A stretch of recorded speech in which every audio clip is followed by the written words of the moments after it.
A gente sabe que medo paralisa. Medo paralisa. Mas, em geral, quando a gente pensa sobre isso, a ideia que vem junto é diminuir esse medo. Não sentir tanto medo assim. Porque, afinal de contas, será que o que está acontecendo é tão assustador?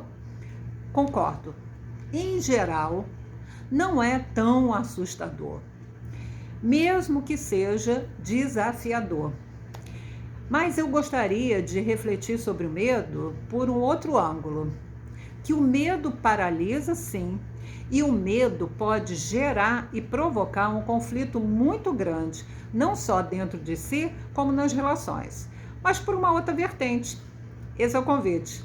Vamos pensar no medo da seguinte forma: se eu não for capaz de identificar e assumir o medo que de verdade eu sinto, esse medo, ele vira um grande bolsão interno, porque medo é medo, ele vira um grande bolsão interno que, ao invés de ser cuidado, ao invés de ser tratado, elaborado, quiçá dissolvido, esse bolsão interno que não foi assumido, que não foi apropriado, acaba vazando.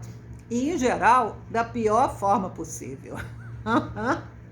Pensa aí, quantas vezes a gente descarrega no mundo, descarrega nas pessoas, descarrega nas situações, e, em geral, os motivos que geram essa descarga são motivos, assim, em geral, muito simplórios, até tolos. A gente briga por bobagens. A gente cria caso por bobagens. E quando isso acontece, para e pense. Pare e pense. Qual é o medo que eu estou sentindo, que eu não estou podendo assumir que tenho? E por conta de não assumir o medo que tenho, o medo real, o medo original, eu estou aqui desorganizada, descarregando aonde dá para descarregar. O medo paralisa sim, mas tem uma forma de paralisação que é a impossibilidade de reconhecer os nossos reais medos. A gente tem medo. E os nossos medos estão muito mais relacionados à nossa história, a nossa linha histórica, do que necessariamente as coisas circunstanciais que acontecem na nossa vida. Então, cuida disso. Quando você achar que não tem medo nenhum, pare e pense. Será mesmo que eu estou tão desprovida de medo? Porque, em última instância, o medo original é o medo da morte.